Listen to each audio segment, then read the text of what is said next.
When working with data in JavaScript, there's a high chance that you will be handling arrays. Either the data is coming from an external API in JSON format, or you are working with that internally in your app. We must manipulate that data efficiently and clearly. In modern JavaScript, we don't need to use traditional for loops. We can use a set of array methods that the language provides. Here are my favorite ones.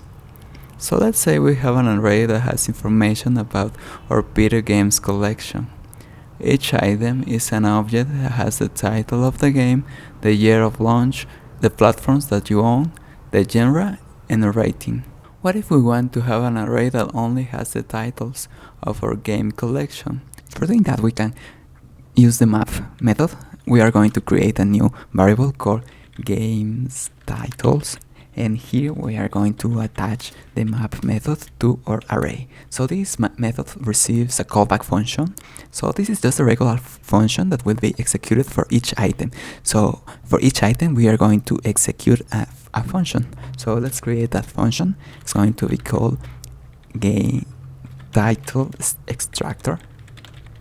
And this function reserves as the first argument, it reserves each item of our collection. So in this case will be a game item. So we have a game for each item, and we are going to return the game.title. So this will return the game.title, and we can do anything that we want here. So we are going to explore a different example, but for now we are just going to return the title, and we can pass this function here. So we pass the function, and as you can see, if we console.log this, we have only the titles of the games. So this is one way of doing it, but we can do the same thing in a different way. So we can actually pass directly the callback function here directly in the array, in the method. And this is just a more elegant way of doing the same. So we have the game, and we are going to return the game.title, and we have the same result, as you can see. So the map method, what it's doing is just for each item is running this callback function, and is creating a new array with the result of this callback, of the return value of this callback. So this is what my map is doing. So let's say if we want to have compute a new property. So we want to have the age of each game. So we want to know how many years the game has been in the market, and we want to compute that. So for doing that, let me remove this, and we are going to create a new variable called games, and here we're going to use the games collection as before, and here we use map. So map will have our callback function that's called for each item, and here we first want to create that age property. So we can say age equals, and age will be simply we are going to use the date object for JavaScript, and here we can get the current year. So this will give us the number of the current year, and here we are going to subtract that for our game that year. So this is this will give you how many years this game has been in the market. And now we need to return our new object. So this object will spread the game. So what this is doing is just adding all the current properties that each item has, is spreading that game, and we are going to add a new property. So the new property will be the age, and we can do it like this, or we can just do it like this. Now we have that, and if we take a look at what we have in our games, so let me hover here, we have a new age property. For example, The Last of Us has 7 years. The Resident Evil 2 has 1 year, the remake, of course. And the Resident Evil 7 has 3 years because it was released in 2017. So this is another use that we can do with map, and as I mentioned before, you can do anything that you want here, and you are going to return new properties or values. So let's say that we know the title of our game, and we want to find that game based on that title. So for doing that, we can use the find method. We are going to create a new variable. So this variable will be called, so the name that I want to find is The Last of Us, and this will be equal to games.find. So we're attaching the find method to our array, and here we also have we also have a callback. As before, we use an arrow function, and what we need to return here is we need to return a Boolean condition, so it knows when it finds the what we are looking for. So we need if game.title equals, so this is just a Boolean condition, and what we are looking here is for the last of us. So the moment, so this will be run for each item in our collection, and the moment this is true, it will return the item that satisfies this condition. So let's take a look and see if this worked. Console.log, and here we're going to see, and as you can see, it's finding the game that we wanted, so it's just returning that and nothing else. Okay, so what happens? As you can see, we don't have, as a result, we don't have an array, we only have the item. So what happens if this Boolean condition is not satisfied in this case, because we are adding a title that does not exist. Let's say Mario 64. So this does not exist in our game collection, so the method will only return undefined. And what happens if we have more than one occurrence of that Boolean condition? For example, we're looking for the genre, and as you can see, we have two items that have the same genre. So equals horror. But here we only have one result, so we only have the first occurrence of that. We only have a first occurrence.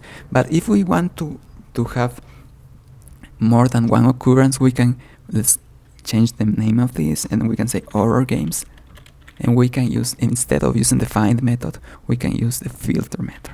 So the filter, this needs to change. And the filter method what's going to do is going to run this callback for each item, and the moment that this is true, it will include that item in the result array. So here we do have an array, as you can see, and we have two items here. So these are our games. So what this is doing is just filtering for each item. It will return only the items that satisfies this condition. So that's the filter method. So let's explore some other methods. So let's say that we want to know if at least we have one PS4 game in our collection. So we want to know if our collection has PS4 games. So we are going to create a new variable called has PS4 games, and what we are going to use here is going to use the games collection. That's sum. So sum is similar to the previous one. We also have a callback function here. So we have a game for each item. We have the game, and what we want to return here is also a Boolean condition. So if game.platform equals PS4. So what this is going to return is not going to return an item or an array, it's going to return a Boolean. So this Boolean will be true only if at least one of our games satisfies this condition. So it should return true because we at least have one PS4 game. So if we take a look and we console.log this Boolean condition, we can see that we have true as a result. So what happened if we are trying to see if we have any Nintendo Switch platform? We can see that we have false because we don't have any Nintendo Switch games in our collection. So this is the sum method, but let's say that we want to know if my collection is good. So we are going to create a new variable called is my collection good. So in this case we are going to use the every method, and we are going to know if my collection is good, we are going to use the game.rating. So I'm going to say that if my collection will be good, if all of the items of my collection, the rating is greater than, let's say, 80. And we are going to console.log is my collection good. And you can see that it's true that my collection is good because all of my titles have greater scores than 80. So this method will be true if every of the items return true in this condition that's run in our callback function. So let's say that we're a little more strict. So we are going to say if at least 90, we have all of my games have a rating of 90. So in this case it's false. Why is that? We have 95 here and this is true, 91 here and this is true, but this one has 86. And because of that, this becomes false, because this does not satisfy. So every item has to satisfy this condition. So that's the sum method. And finally, the last method that I wanted to explore here is the reduce method. So reduce is kind of different, and I think is the most confusing and also the most powerful method in this top list. But let's break it down so we can understand what's going on with reduce. So let's say that I want to know the average rating of my games. So for doing that, I first need to compute the sum of all of the ratings and then divide that for the number of items that I have. So I will first say that const ratings sum equals, and here I'm going to use reduce. So I'm going to say games collection that reduce, and reduce is kind of different from the other methods. So reduce, what it's going to do is going to have we also have a callback function as the first parameter, so we are going to pass that callback function, and here we have two parameters. So we have an accumulator and we have a current value, and the second parameter that reduce has is an starting value. So let me explain what we want to do here. So the accumulator will be every a value that's passed as for each iteration. So because we want to have the sum of the ratings, we are going to start with 0. So 0 will be the first value of the accumulator, and the current value will be our current item in the array. And what we want to do is we want to sum the accumulator value that in the first iteration will be 0, then it will be changing, and we're going to add that to our current value, that rating. So what's going to happen is for each iteration of the array, it will first let's take a look at the first one. It will take the first one is 0. So the first one is 0 plus the current value, in this case would be the first item, 95. So it will be 0 plus 95, and then because we mutated that value, the accumulator now in the next iteration will be 95. So in the next, this will be 95, and then we are going to add 95 plus, and the current value for that will be 91. So this is what's happening. And one tip that I can give you here is that you can have different names, so this makes more sense for you. So for example, we can name this as the sum. So the sum is our accumulator, and our current value is just our game. So this I'm just changing the name so it's more clear what's happening here. And here we can say game that rating. So we have the sum of the rating, and if we log this value, we can see that we have 272 in this case, and this is because it's just computing the sum of our every value. So it's just adding that, and now because we want to now know the average score, we are going to create a new variable called average rating, and this will just be the rating sum divided by our games collection that length. So this is how many items we have. So in this case it's 3. So if we log this, we can see that we have the average rating of our collection, and as you can see it's 90, 66, 666. And yeah, that's one use that we can make for reduce. So what really makes reduce powerful is that we can use reduce for anything.